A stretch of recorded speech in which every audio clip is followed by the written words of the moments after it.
Right about now, you are listening to the Legacy and Leadership Podcast, a show where we discuss living as a leader worth following, leading others to do the same, and in doing so, leaving a legacy for future generations. My name is Jimmy Gonzalez Jr., a learning and development professional and leadership coach, sitting down with my co-host Anthony Devon Watts Jr., an expert contact center leader that has effectively led and developed dynamic teams with high motivation. Together, we have over 30 years experience in the corporate game. Join us as we discuss our growth as leaders, share the lessons we've learned, and interview others to see how their leadership style was shaped as they were mentored by adversity.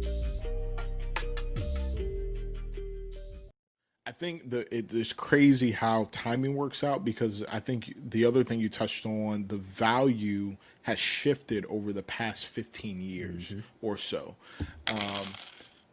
And I want to be clear, I'm a huge proponent. If folks have a desire and aspiration to get their college education, get their college degree, I support that. I believe in it. I understand the value of it. It absolutely does help to open up doors for you or get you a seat at the table so you can demonstrate kind of what you bring to the table and your skill set and the whole nine. Right. And so I'm a supporter of that, but I am also in the camp, because I've lived it. I've experienced that piece of paper is not a reflection of your intelligence, your intellect, your ability to produce or perform for the organization. I've been in plenty of rooms with people with high level degrees, and they are looking to me for solutions and to deliver because they can't. Right. And I've seen that, with our good friend Richard as well. Right. So, but I think, especially around about 15 years ago, coming off of the economic downturn and all of that, I think a lot of organizations, and especially leaders, they started to recalibrate how they assess the value of traditional education in comparison to hands-on experience and apprenticeship. And I think we've continued to kind of see that recalibration become the new norm over these past 15 years. Because the organizations have immediately saw the fruit of making that adjustment. It used to be back in the day, you get, the person who has the degree, the piece of paper with no prior experience, but they studied the theory of these things, and you would immediately bring them into some of these high level roles, and you'd say, okay, well, all right, we're willing to teach you how to lead and to teach you the business because you have this degree, right? And so you've earned your ticket there. And I think at the time of the economic downturn, where companies didn't have the opportunity to take those type of gambles, calculated gambles or calculated risk, but they didn't have the opportunity because you didn't even know if you were going to make it to the next quarter, right, or the next two quarters, right, before you're facing bankruptcy. They started to go with proven people, proven experience, hands-on experience that they could trust in, right, because they needed some type of baseline of stability, all right. Because they didn't have the opportunity to make as many mistakes. And so I think a lot of organizations started to recalibrate and say, okay, well, what value do you put in experience, right? Maybe it used to be 70% traditional education, 30% experience. Well, now that's kind of flipped, right? And now it's 70 experience and maybe 30% traditional education, right? Or some form of education.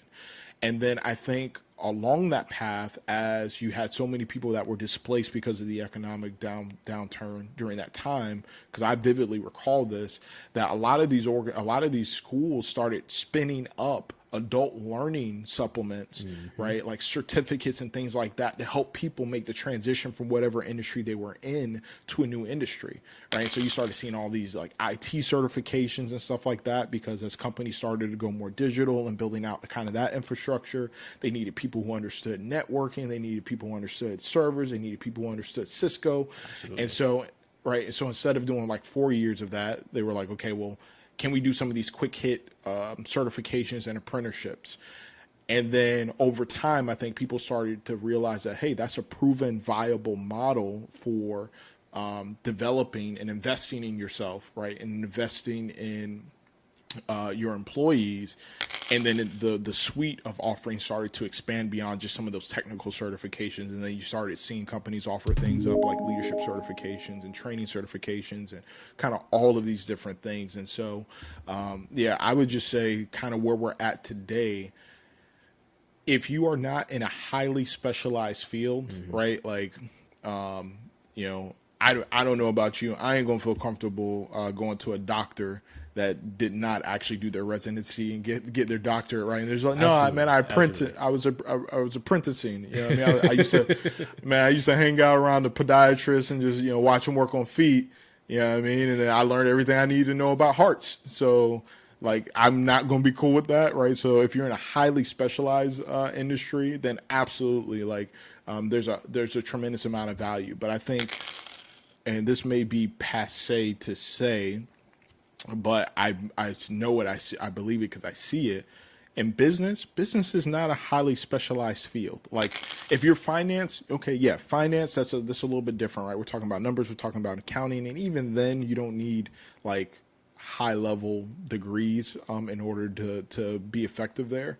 But if you're talking about operational leadership, if you're talking about driving results, you're talking about leading people, and it doesn't matter what space, right? Whether you're in the office setting, whether you're in, contact centers, whether you're in fulfillment centers, some of the people that I've seen perform the best are the folks that have demonstrated a high level of effort, hard work, intelligence, right?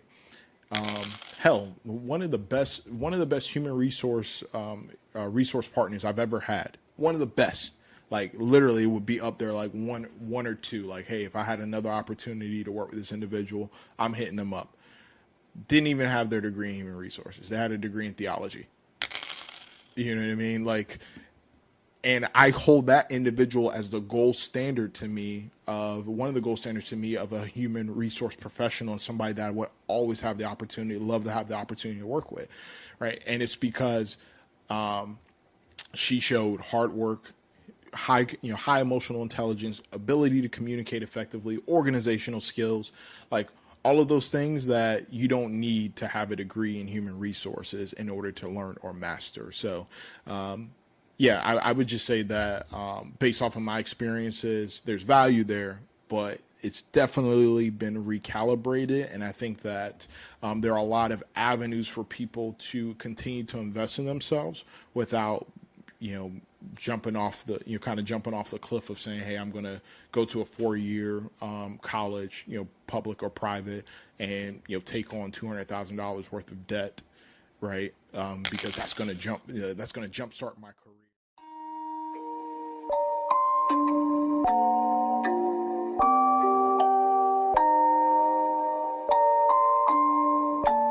Rage on that beat, going crazy.